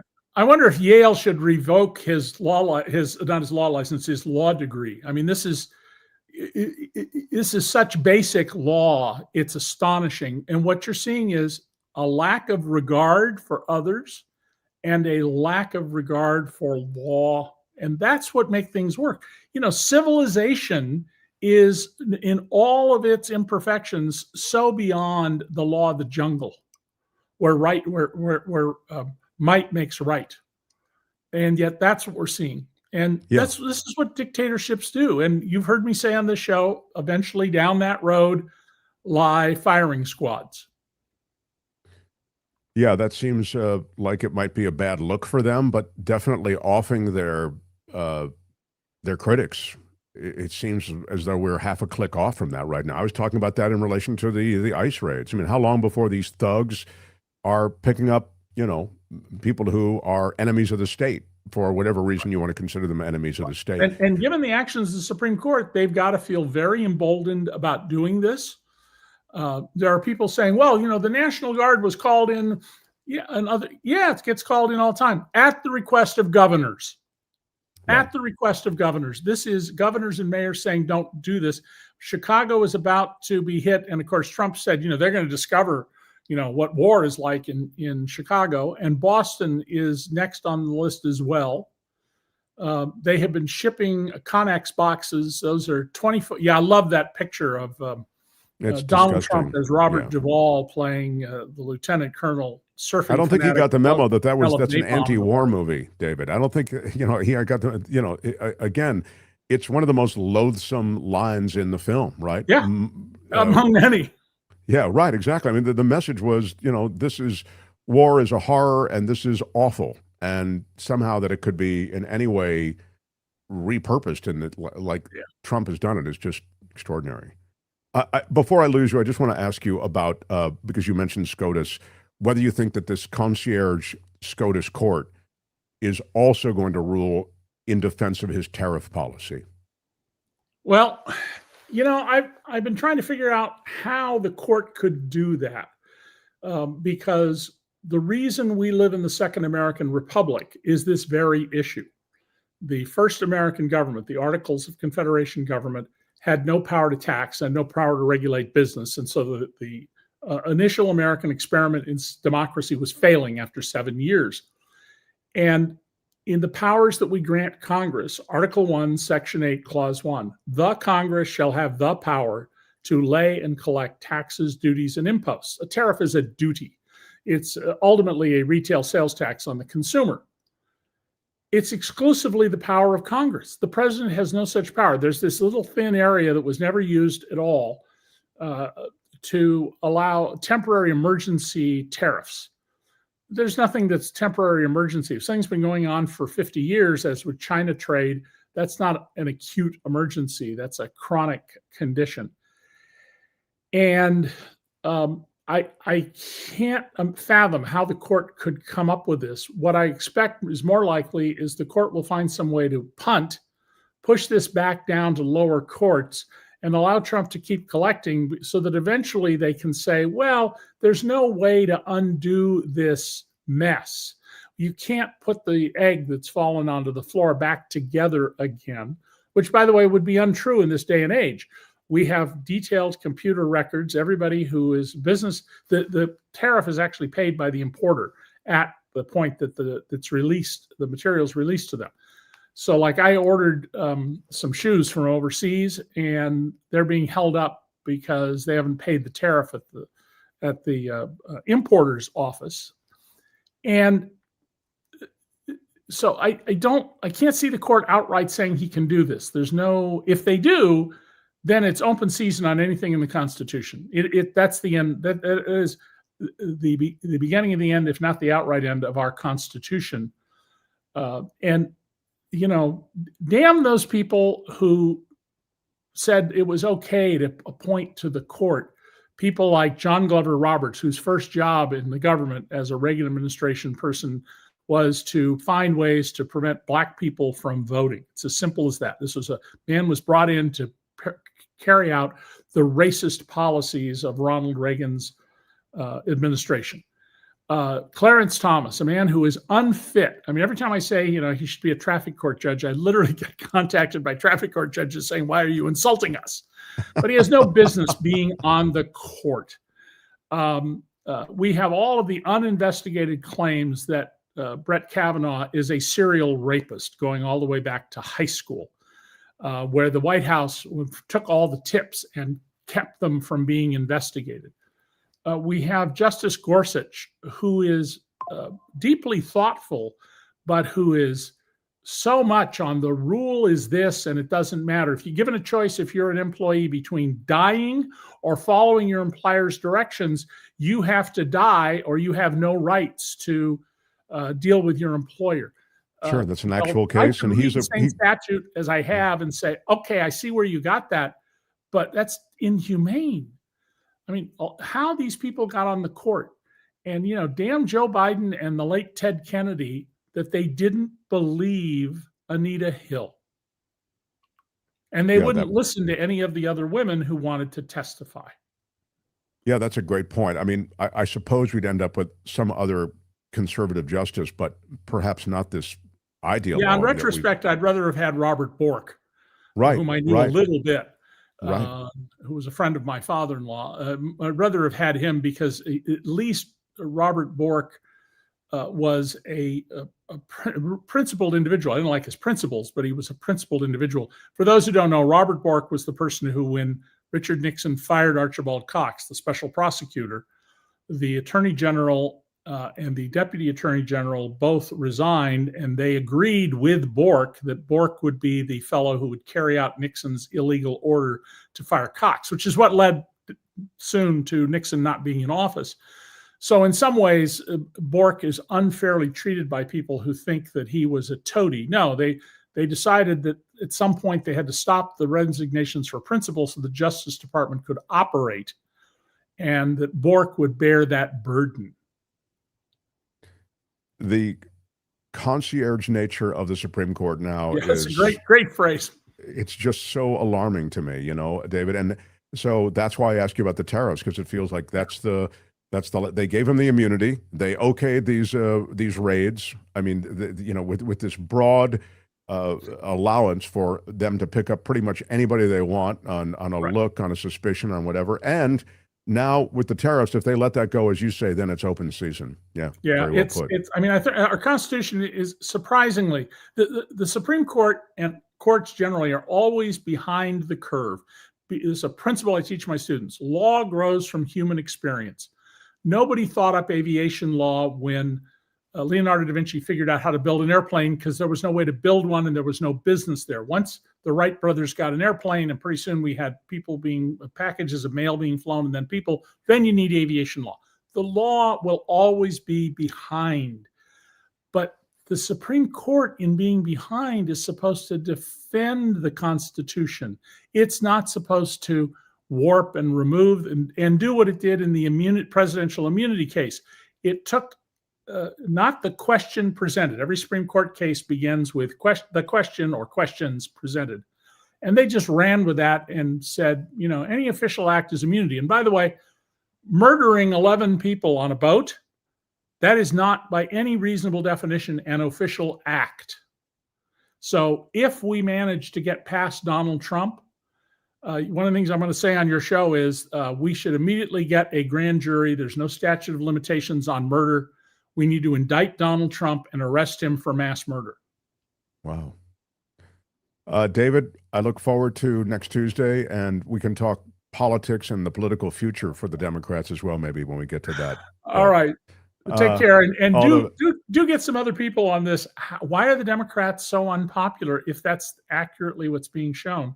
And what does it mean about the inability of the Democrats to market their message? Well, it's marketing a message. It's also who's marketing it. I mean, I really believe, sadly, we're about that, particularly in sort of the celebrity landscape that has been created these days with social media, et cetera. But this is to be continued. Thanks, David Cay Johnston. Take care. All right, so long. Hey, which one do you use, Mark Thompson? Who's Mark Thompson? The Mark Thompson Show. Yeah, so much there. It's so much to talk to David Cay Johnston about. Mark, will you be so kind to ask David, what is the deal with Marjorie Taylor Greene supporting the victims of Epstein? Is Marjorie Taylor Greene turned against Trump? What say you, David? Chaplain Fred asks for the $5 super chat. I have two thoughts on this. The first is, boy, it would be helpful if we'd put these comments about, would you please ask David Cay Johnston during the segment? That's David Cay Johnston. Nice? What? I know. I mean, I don't understand how you even have the balls to put that up there, given the fact that we didn't leave it all the way to the end. I don't. Don't talk to me that way. I'm just saying it would be helpful to get these. And secondly, I would say she is a Trumpy. She's still a Trumpy, but she's found her thing in Epstein. And so you're right. MTG is, she's all about Epstein right now. Let the details be damned. Harry Magnan, $5 with his super chat saying, show me your papers. Cost Sheriff Joe Arpaio his job. Sort of did, but back to that in a second. I hope it has the same impact on MAGA candidates. Sheriff Joe Arpaio, without getting too much off on into this, Harry, he became a figure of controversy. It might have cost him his job, but then he regained his job, as I recall it. I mean, I'd have to go back and look, I think. But my arithmetic on Joe Arpaio is that he's a horrible guy. I mean, just did awful, awful policies, sort of that have been embodied by the latest ICE strategies. I mean, Kristi Noem and Joe Arpaio, they would be, carpool partners together. But I don't believe that ultimately it cost him his job. I mean, I think he cruised over to another job, is my recollection. But maybe Kim can, just because you've mentioned Joe Arpaio. But he was a Papers, Please guy. You're right about that. Yeah, you should check it out. I did want to mention also, with Kim's news upcoming, that here's something for everybody. I know you guys are going to love this. This is The Mark Thompson Show. Trump is saying that the Department of Education is going to issue guidance about prayer in public schools. I know you can't get enough prayer, and now your kids can get it in the public schools. The Department of Education is going to issue new guidance, and President Trump making this announcement at a speech at the Bible Museum. I'm pleased to announce this morning that the Department of Education will soon issue new guidance protecting the right to prayer in our public schools, and it's total protection, he said. Talk about playing to the crowd. I mean, come on. I mean, you're at the Bible Museum and dude, it's a little over the top. But all right. In a speech focused on religious liberty and his administration's work to protect the interests of religious conservatives, he said it's, quote, ridiculous that today's students are indoctrinated with anti-religious propaganda, and some are even punished for their religious beliefs. Really? Where is that happening? I don't know. So the president said the new guidance is going to support students like Hannah Allen, who was in the audience Monday. According to the First Liberty Institute, I'm sure this is somebody who was jacked up for her views. Let's read on.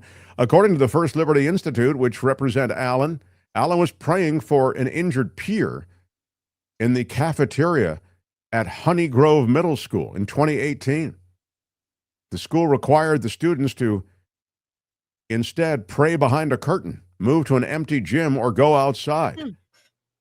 Under pressure from religious liberty groups, the Honey Grove, Texas Independent School District eventually reversed that decision.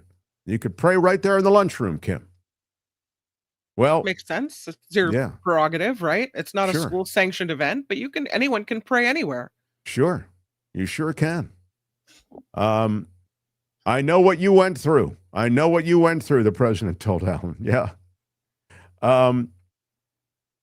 It's an interesting thing. As Donald Trump, you can see there the picture of him talking to her. It's an interesting thing that they're at the Bible Museum concerned with the Bible. And I'm guessing that the prayer that's being sanctioned in the schools, in fact, even encouraged in the schools, is also associated with the Bible. And I'm no religious ninja, but my understanding is that the Bible isn't the only kind of religion that is out there, that there are religions that worship from different holy books. The Quran comes to mind. There are a lot of holy scriptures. And I'm just saying, are we opening religious liberty to all of that? Or are we putting the Ten Commandments up the way I've seen the Ten Commandments? I mean, they don't apply to everybody. I mean, in terms of religious belief, I think religion's a little tricky, you know. I kind of like the fact that it's not in the schools. Doesn't belong in the schools. Well, you've got all these churches everywhere. That's where religion can really, you can let your religious freak fly right there in all of those wonderful churches and synagogues. If I wanted to give my kids religion, I would send them to a religious school. Sure. There are religious schools too. I mean, why send your kid to a religious school if you can get all that religion in a public school for free? Oh. I really see this whole religious thing as a slippery slope. And I would say this, when it comes to ultimate obeyance, when it comes to obeying a leader, when it comes to the kind of supplicants that we've seen in the Trump administration, I think you look at oftentimes people with deep religious backgrounds. Why do I say that? This is not a ding on religion. Again, I think religion has provided comfort, provided coherence, provided any number of important things to help people through life, which can have all sorts of challenges. But the reason I mention it, you may remember I mentioned this on the radio when Mike Pence became vice president for Trump in his first term. I was suggesting that the supplicants with which Mike Pence offers himself to Trump, it's almost a worship to Trump, that comes easily to someone like Mike Pence because he's such a fundamentalist Christian. He's such a believer and a loyalist when it comes to religious icons that it's easy to go from, oh, my God, yes, you are my God. You are my God. I can't worship enough to you. I have no other God but you. It's easy jump from there to, yes, sir, I'll do whatever you say, sir. Of course, you are the president, and you should have the decision-making, and I will back your decision no matter what it is. Sorry, but that's an easy jump to make. If you were used to completely giving yourself over to a created image in your mind of what God is, then it's not so hard to give yourself over to a created image of what the president in his wisdom is. And so I'd suggest that oftentimes religion can be a high-speed freeway to the worship of an individual. Look at how all the cults come together. I mean, there's a powerful, charismatic leader at the end of this cultish mission. Scientology has L. Ron Hubbard. He's not even alive anymore, but he's there leading that cult with his writings, with his teachings. Donald Trump is alive, and his pronouncements that he makes strongly, his vision, which he has with utter clarity, that's landing with so many people. And many of those people are those who platform off of a strong, but I mean really strong, religious background.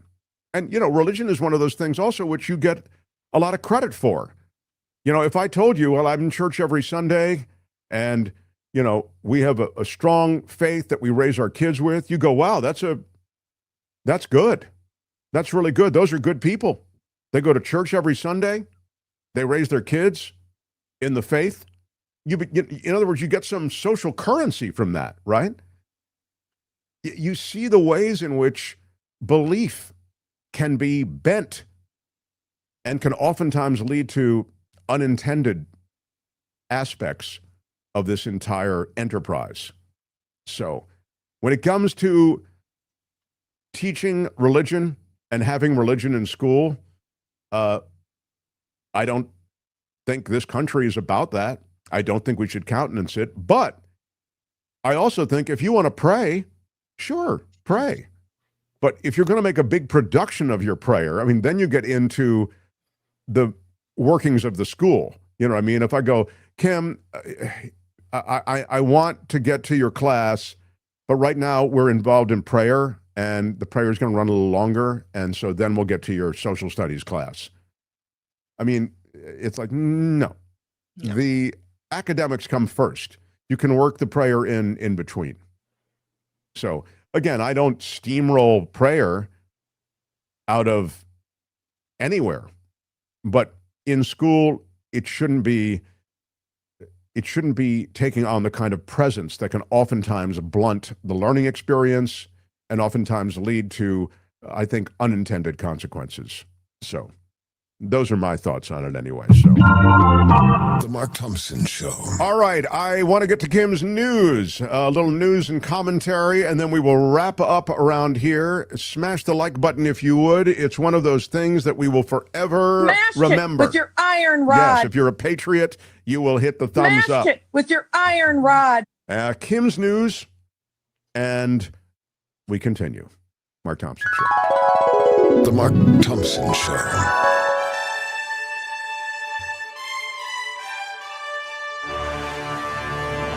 On the Mark Thompson Show, I'm Kim McAllister. This report is sponsored by CoachellaValleyCoffee.com.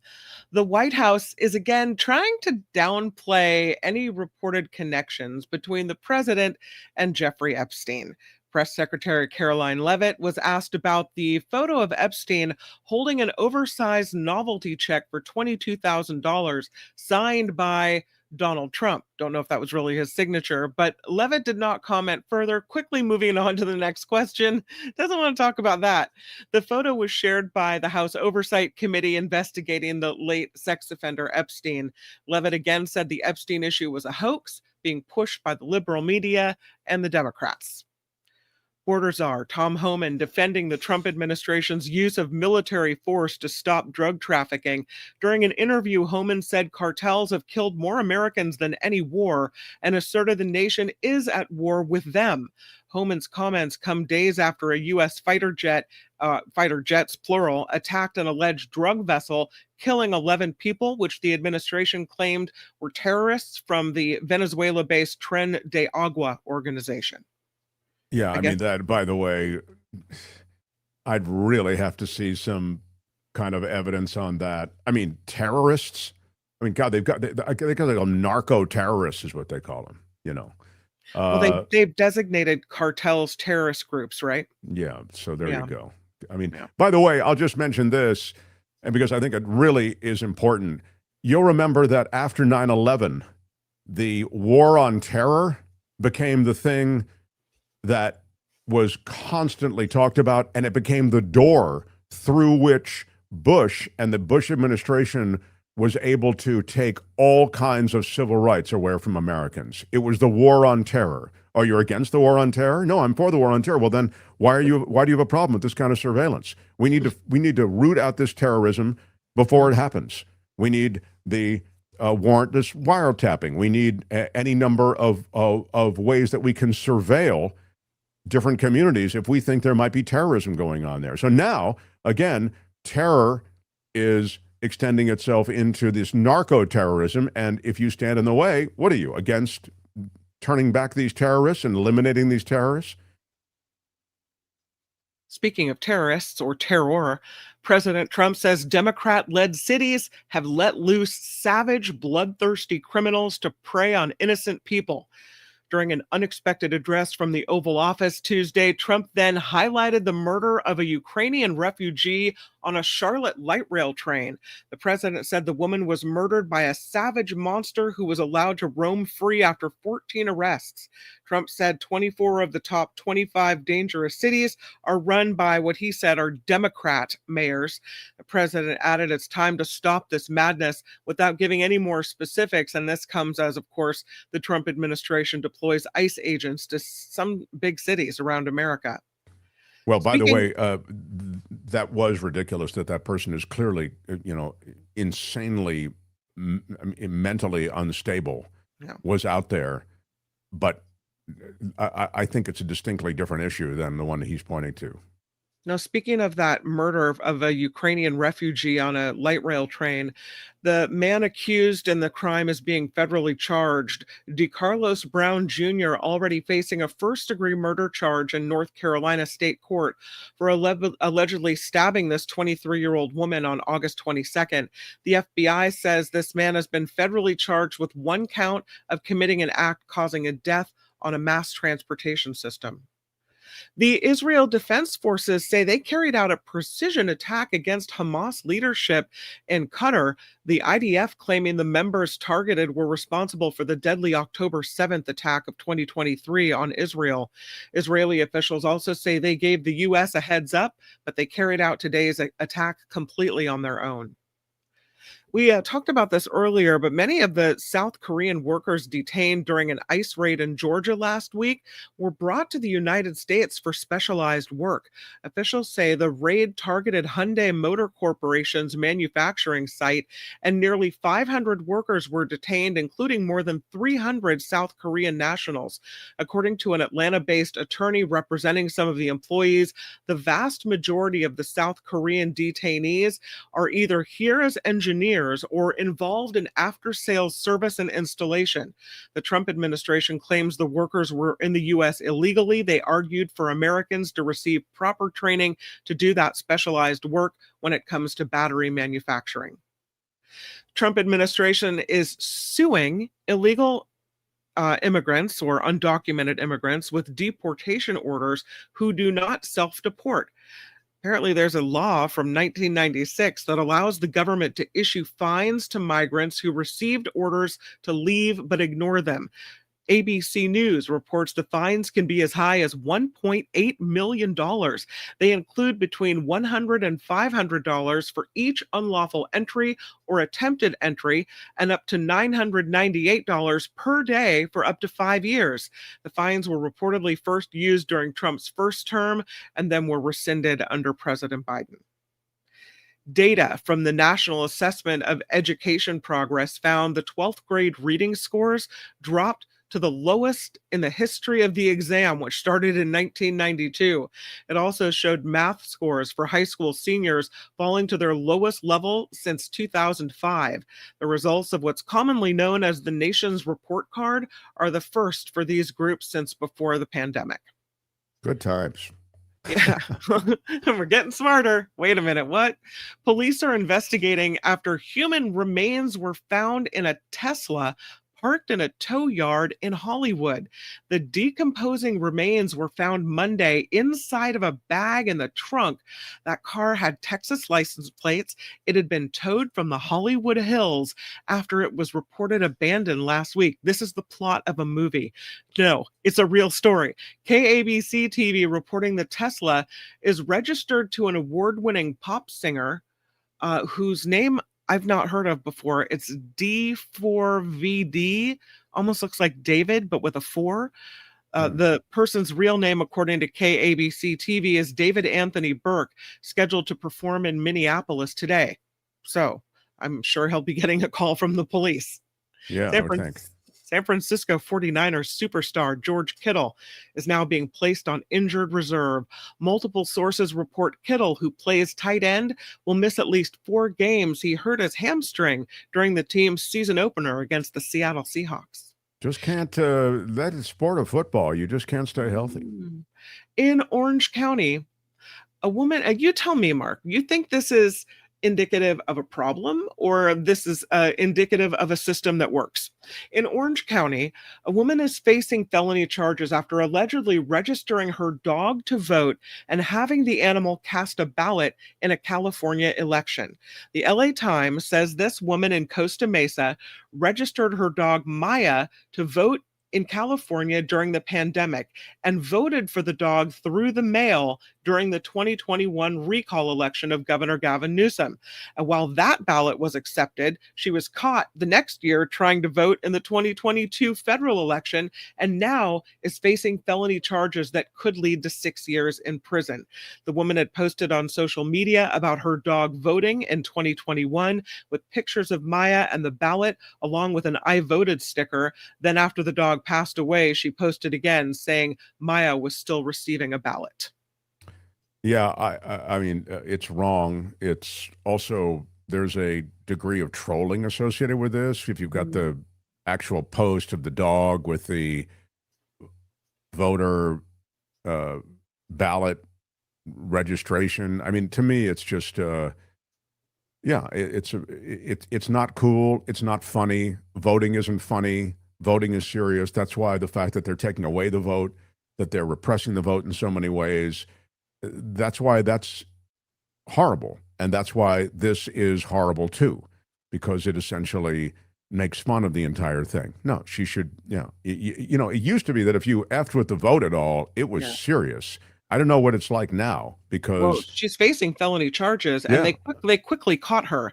So it seems to me that this would be a system that works. Like you do something like this, done. And you do get caught. Good.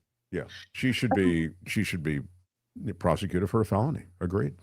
Lastly, the Emmy Award-winning crime drama Law and Order is getting its very own dedicated channel on streaming services. It's going to be all Law and Order all the time.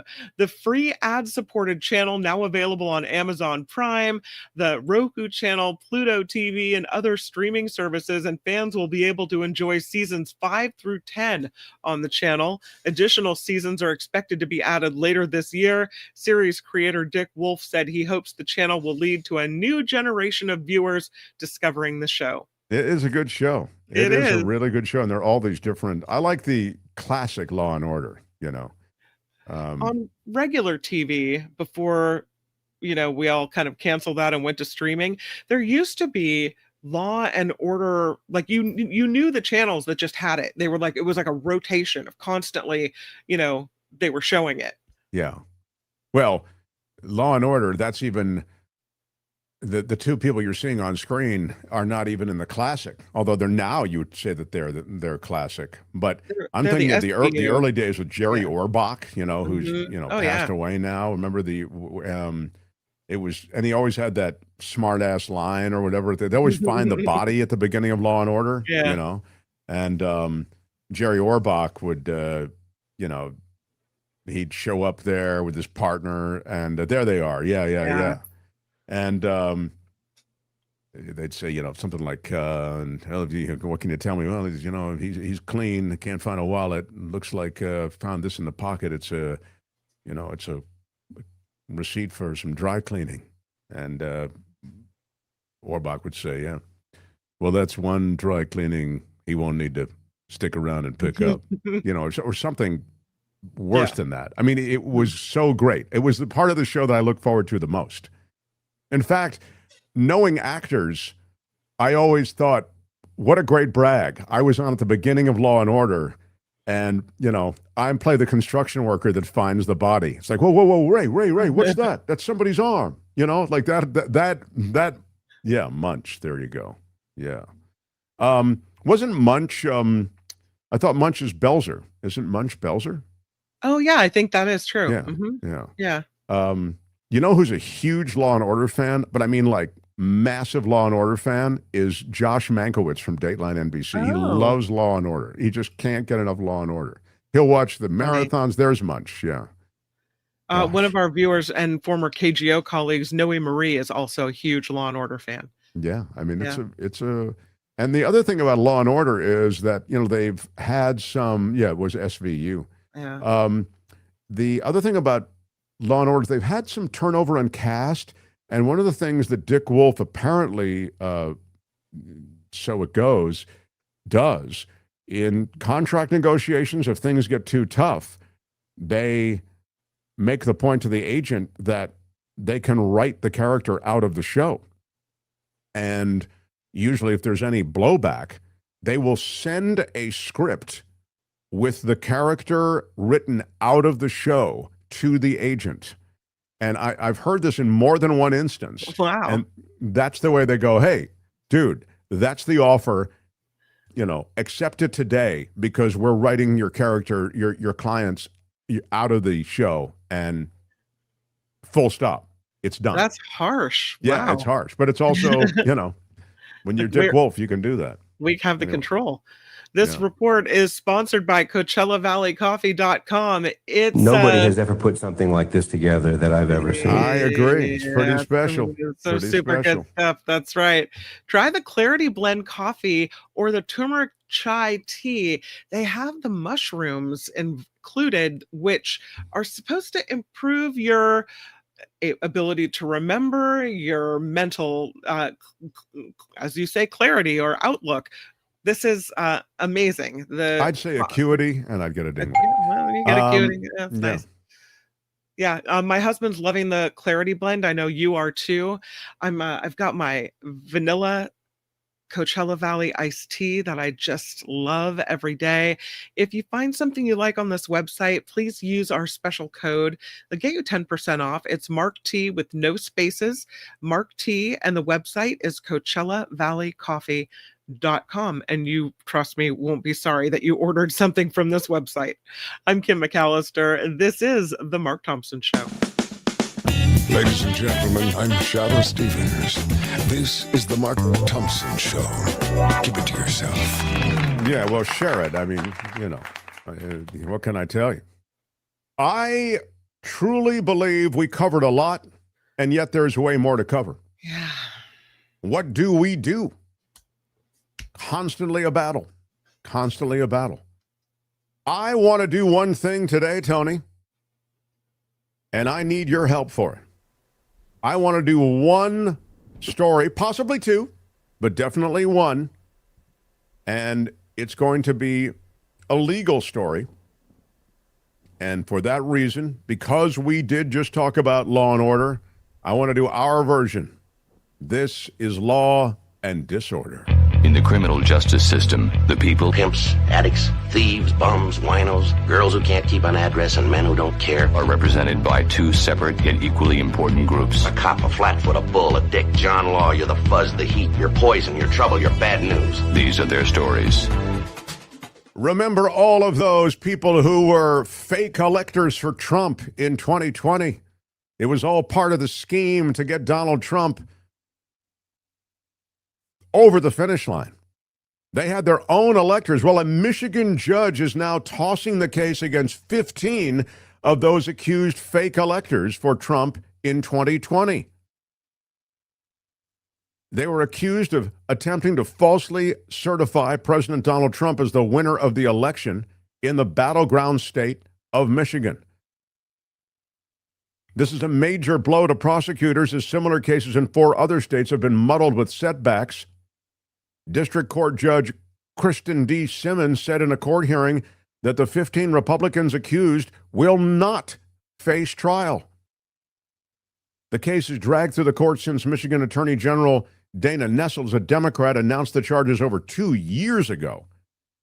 Each member of the group, which included few high-profile members of the Republican Party in Michigan, faced 8 charges of forgery and conspiracy to commit election forgery. The top felony charges carried a maximum penalty of 14 years in prison. Investigators saying the group met at the Michigan GOP headquarters in December of 2020. They signed a document falsely stating they were the state's duly elected and qualified electors. They were not. President Joe Biden won Michigan by nearly 155,000 votes.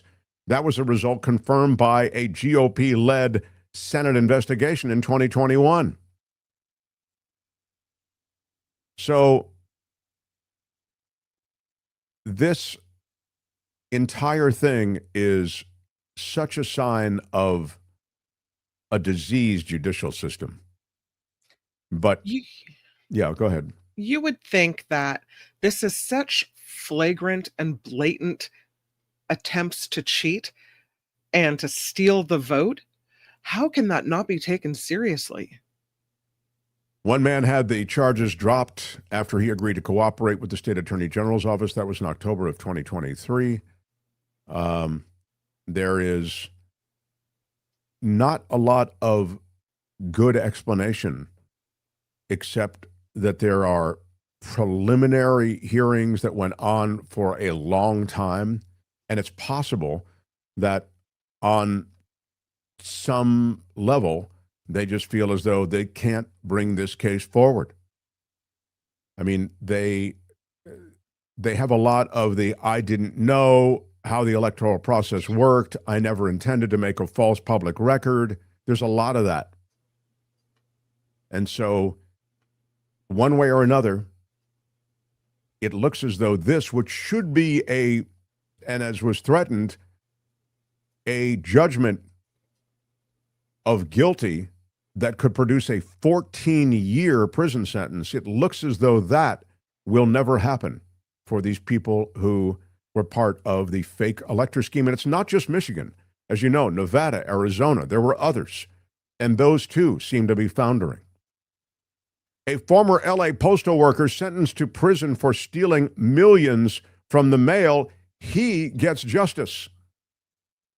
Rashad Stolden, 34 of Huntington Beach, sentenced to 66 months in prison in order to pay more than $1.6 million in restitution for this massive scheme. He admitted to 1 count of conspiracy to commit bank fraud while working at the Bicentennial Post Office in LA's Fairfax district. Over a 4-year period while working in as a letter carrier for the U.S. Postal Service, he stole pieces of mail containing large value checks, treasury notes, unemployment debit cards. A friend and co-worker of Stolden, Charlie Green, 37 of East LA, was also involved in the scheme, according to the DOJ. Together, the two sold the stolen checks to multiple co-conspirators who would then use counterfeit documents and stolen personal information to turn the checks and debit cards into cash. In June, Stolden stole a check from the U.S. Treasury worth $7.3 million. He then sold the check to a co-conspirator who took it to a bank in Tennessee and was able to withdraw more than $1 million from the deposit. I mean, if you're going to go down, you might as well go down big, right? Yeah. Well, he did go down, though, and so did his co-conspirators. And that is Law and Disorder. Tune in again next time for more Law and Disorder on The Mark Thompson Show. All right, that's it. Let's roll. Hey, let's be careful out there. The Mark Thompson Show. I'd love to stay, but I can't. We've got to get it on. Got to recognize a few people. Randy says, Inlay says, a $5 super chat. We need to hear MAGA in the chat so we can hear how uninformed and misguided their thinking is. It spurs us to fight back with real information and even protest. Yeah, well, we get a bit of MAGA here, you know. Lahana Singer, a $5 super chat. Are you kidding? Lahana, first of all, I love that name. And secondly, thank you. Big shout out to you. Lahana Singer says, hi, Mark, Kim McAllister, and Albert. The day KGO dumped all of their talk show hosts and listeners stands out in a day in my life that I will never forget. I had listened to KGO since 1977. It stands out as a day that we will never forget. You know who sent me a note, though, Lahana Singer and Kim McAllister and everybody watching and listening who remembers KGO? Brett Burkhardt just sent me a note late last night. I'll share it with you tomorrow. So many evil pebbles cast into our pond, says Richard Delamater. Yeah, very well put. Look at Richard Delamater, kind of poetic with that. Evil pebbles. Yo, bro, that shirt goes great with that coat. Thank you, brother. Yeah. Thank you, my bro. Born to Peacefully Resist is the shirt. I'll just move it over here. It's available. It's available at getmarkmerch.com, designed by Courtney. Yeah. Eugenio de Arnal, how about a $5 super sticker and a big shout out to you? out. Thank you. We really can use the support. Thank you. Yay, David K. Thanks, Mark. Stephen Week says. And Inlay says, my version of God is Mark Thompson getting ready for sleep, thinking, what can I say to Inlays tomorrow to motivate him in these trying times? Well, that's everybody needs a narrative, so there you go. Glad you have one. Yeah. That was in relation to the God in school. My little Randy says Levitt, who is the White House spokesperson, also dismissing the Trump birthday card to Epstein and that picture of the oversized check, both dismissed as false because the signature is a fake, according to Levitt. Well, the signature looks awfully familiar, and I don't know how you claim it's a fake, but you can rally to believe anything you want, and that's essentially what MAGA Nation does. So, very, very good. Well, I could stay all day, but you'd tire of me. Let's be honest. You would. Some of you are already tired of me, and I haven't even been on all day. So, tomorrow, the return of the professor, John Rothman. I need the Mark Thompson Show 24 hours a day, says Zero Sum. And I love that avatar, Zero Sum. Thank you. I am grateful to all the support and to everybody who made contributions to the chat and to sharing the show today. If you find anything like David Cay Johnston you want to share across social media, that is always helpful, and it keeps the show alive across many platforms. So it was great. I loved it. I'm looking forward to the after party live. You know it's going to be great. And that's not fake. That's real. Now the Great Shadow. I'm Shadow Stevens for the Mark Thompson Show. Bye-bye. Good day, sir. Thanks, everybody. Out of time. Bye-bye. Thanks, Tony. Have a good week. Thank you, Kim. Until tomorrow. Bye-bye.